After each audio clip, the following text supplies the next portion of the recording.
My best friend tried to take her own life. I honestly don't care at all. We're both 20 now and we've been friends since we were 4 years old. Nikki was my sister, my rock, we stood by each other through everything. When my parents divorced, she was there to offer a shoulder for me to cry on. When her grandmother died, I was there keeping her afloat throughout high school. Well, about a month ago while my boyfriend was in the shower, I saw a text notification pop up on his phone. We look at each other's notifications all the time, so I grabbed his phone to see it. It was from her, asking if they were still on for tonight and if she should wear his favorite dress. He told me he was hanging out with some friends and going out drinking. Him going drinking with friends wasn't unusual, so I never thought anything of it. In hindsight, I wonder how much of him going out with friends was actually him going out with her. I saved screenshots of their conversations. I sent them to myself. I showed him the messages when he came out of the bathroom and demanded he explain himself. I couldn't contain how upset and angry I was. An argument ensued where I told him he was disgusting and I left his place. Shortly after arriving home, I started getting bombarded with calls and texts from my best friend. I answered none of her calls. I couldn't stomach hearing her voice, but her texts ranged from how she never meant to hurt me. My boyfriend hit on her first. It didn't mean anything, that kind of stuff. Then she got angry at me, saying I should hear her out. If I was a real friend, I would take her calls. She told me I was being petty and childish for not listening to her side. Then she went back to being sad, saying I was her closest friend in the world and she didn't want to lose me. After a few days, I got myself together enough to send them both messages. Maybe it was cowardly, but I didn't have the strength to call them.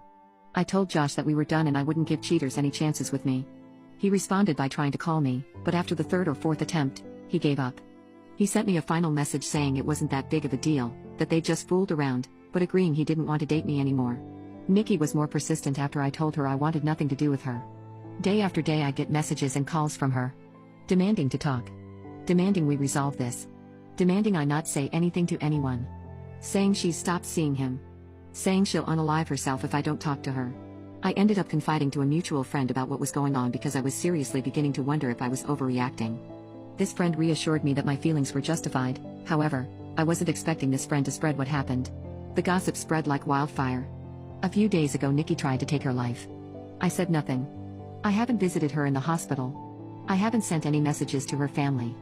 Now her older sister Tammy keeps messaging me, telling me I'm heartless for leaving her at her lowest, for not trying to prevent this, that everyone makes mistakes, and that her sister didn't intentionally hurt me. Maybe it does make me heartless, but I don't care. I'm relieved she survived, but I'll never forgive her. I'll never forgive her betrayal. She destroyed our friendship when she slept with my boyfriend.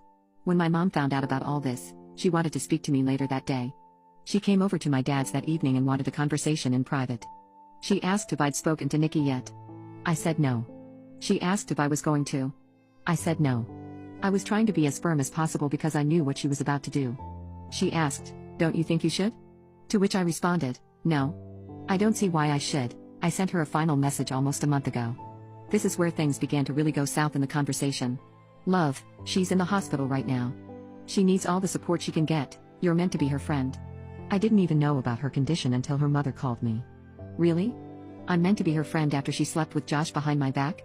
I didn't say anything about her because I didn't want to talk about her. Are you really going to hold on to a silly grudge? I understand she hurt you, but she's hurting so much more right now, love. She's hurting? Yes, you both are. I raised you to be a kind, forgiving person. Why can't you forgive her? What? Like how Dad should have forgiven you? The reason why my parents divorced was due to infidelity on Mom's end. And it wasn't only a one-time thing. My mom always believed Dad should have just forgiven her.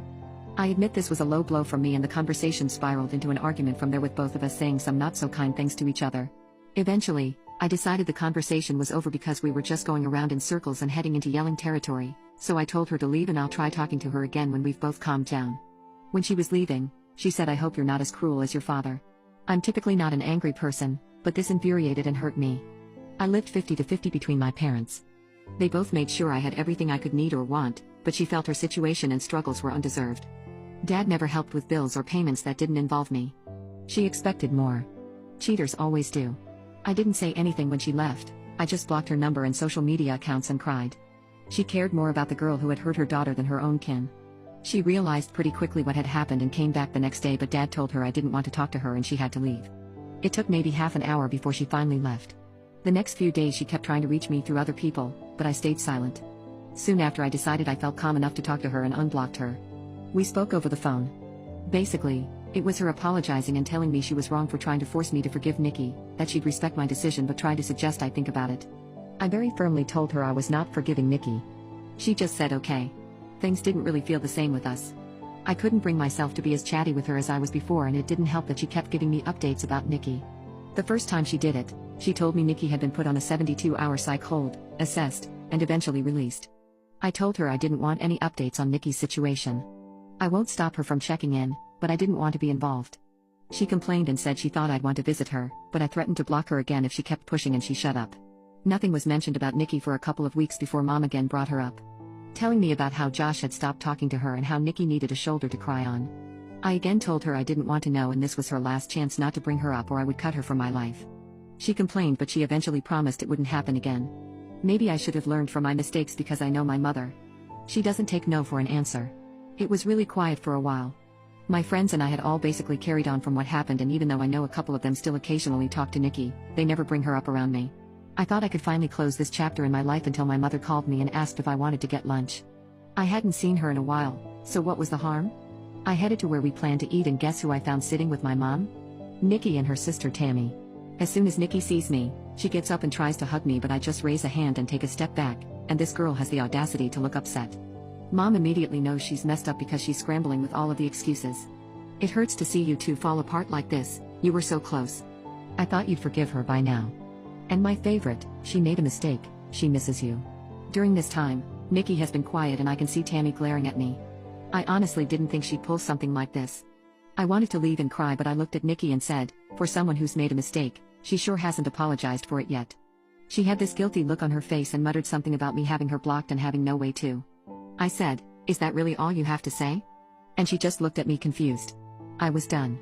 I turned to leave and her sister started yelling after me, saying that I owed Nikki a second chance with all the trauma I put her through. While Nikki was begging me to just listen to her and talk to her, I told them all to piss off and never contact me again and left. I managed to get out of there before Tammy started a fight. I went home where I sent my mom a text telling her she'd better lose my number because she no longer has a spot in my life.